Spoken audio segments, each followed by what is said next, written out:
Hello students, today I have come up with the next part of your chapter S block elements from class 11 syllabus. So today I'll start with the alkaline earth metals and the physical trends. I'll start with the electronic configuration and the physical properties trends, but in the next video I'll continue with the trends in the physical properties only. Okay, so let's start with it. So among the S block elements, the first were the alkali metals, and now it's turn for the alkaline earth metals. Okay, so alkaline earth metals starts with beryllium, magnesium. Okay, I'll write the electronic configuration on the right hand side. Beryllium, magnesium, calcium, strontium, barium, radium. So the electronic configuration of beryllium is helium 2s2, magnesium, neon 3s2, calcium, argon 4s2, strontium is krypton 5s2, barium is xenon 6s2 and radium is radon 7s2. Radium is again radioactive in nature. Okay, so look at the electronic configuration. The general electronic configuration means the general outermost electronic configuration of alkaline earth metals is Ns2, where N is the principal quantum number of the outermost energy shell. Okay, so these are the electronic configurations of the alkaline earth metals. Now I'll start with the trends in the physical properties. In the trends in the physical properties, the first will be atomic and ionic radii.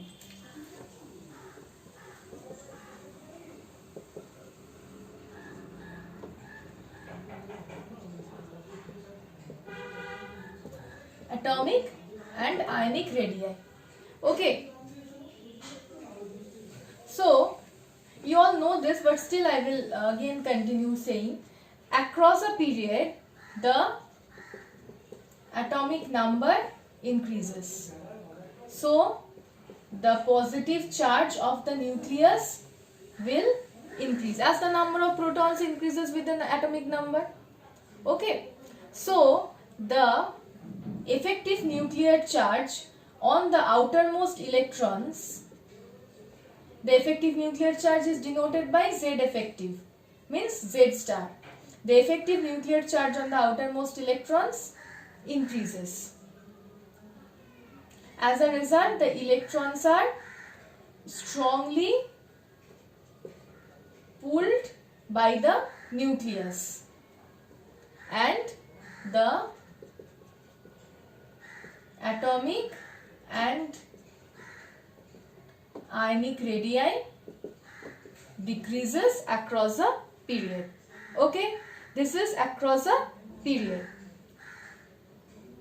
So you can say one thing, that the size of alkaline earth metals, means the atomic and the ionic radii of alkaline earth metals, is less than that of alkali metals.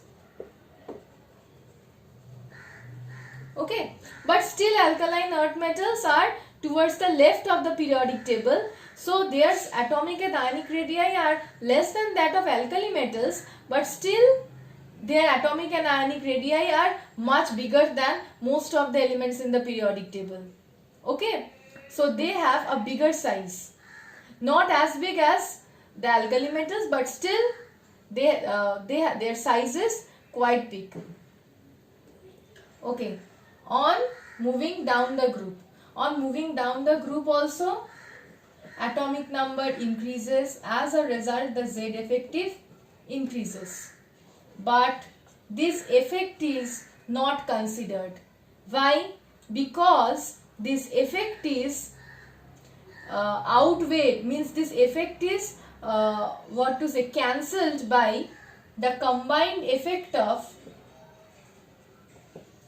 successive addition of new shells. Means as we are moving down the group, see there is successive addition of new shells. As a result, the quantum number increases on moving down the group. And another thing is the shielding effect of inner shells or inner electrons increases. So this combined effect outweighs the effect of increasing effective nuclear charge. So on moving down the group, the atomic and ionic radii increases. Okay, so on moving down the group, the atomic and the ionic radii increases. So as we move down the group from beryllium to barium and radium, the atomic size will increase, as well as the ionic size of Be2+, Mg2+, Ca2+, Sr2+, Ba2+, Ra2+, the size of the cation also increases down the group, and they generally form the cation of the type M2+. I am coming to this part later. Okay, so this is the atomic and the ionic radii. Now I will come to the ionization enthalpy. Ionization enthalpy is also an important part here.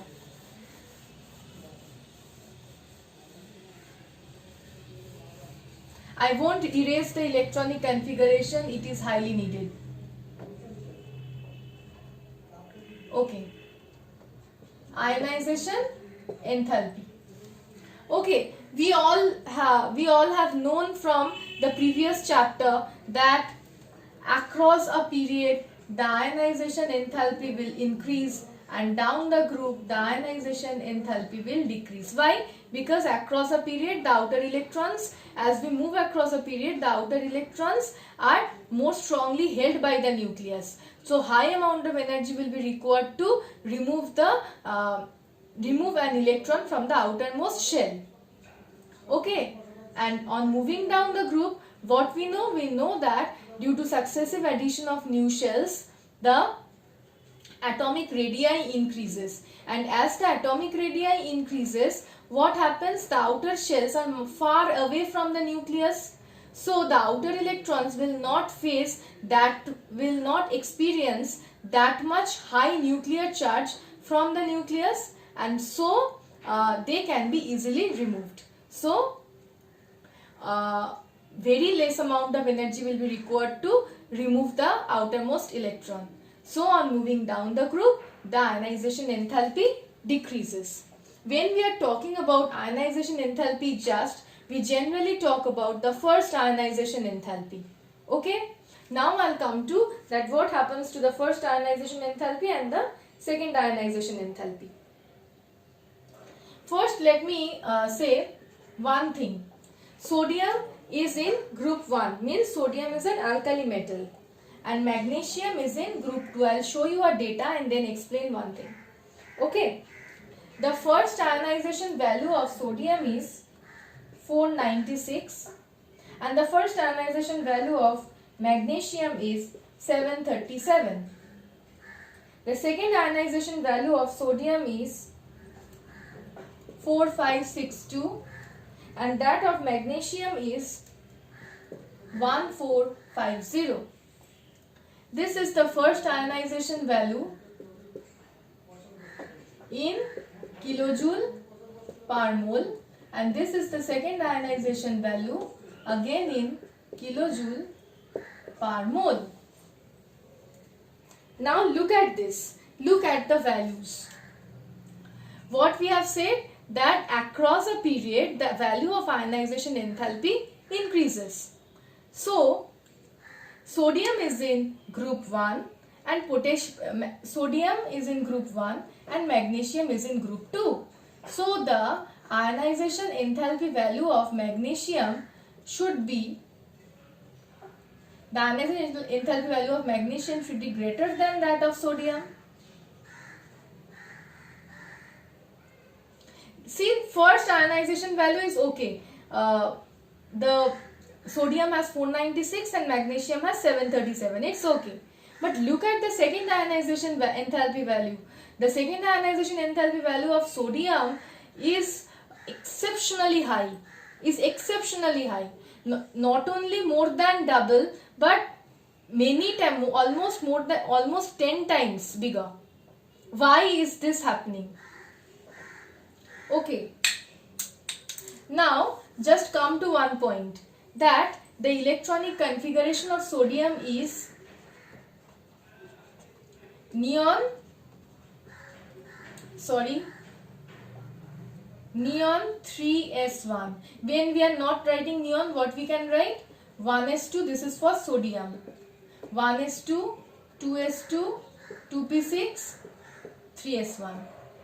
And that of magnesium is 1s2, 2s2, 2p6, 3s2.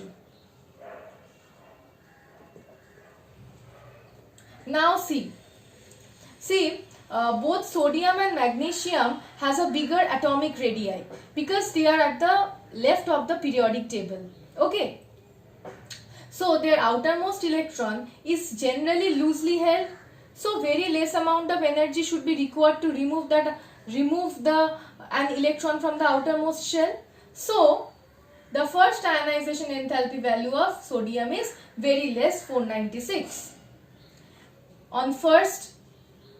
After first ionization, means after the removal of first electron, Na+, the electronic configuration of Na+ is 1s2, 2s2, 2p6. See, only one electron was present in 3s. When that one electron is removed, then the penultimate shell becomes the last shell. Okay. Now here, for magnesium, on loss of one electron,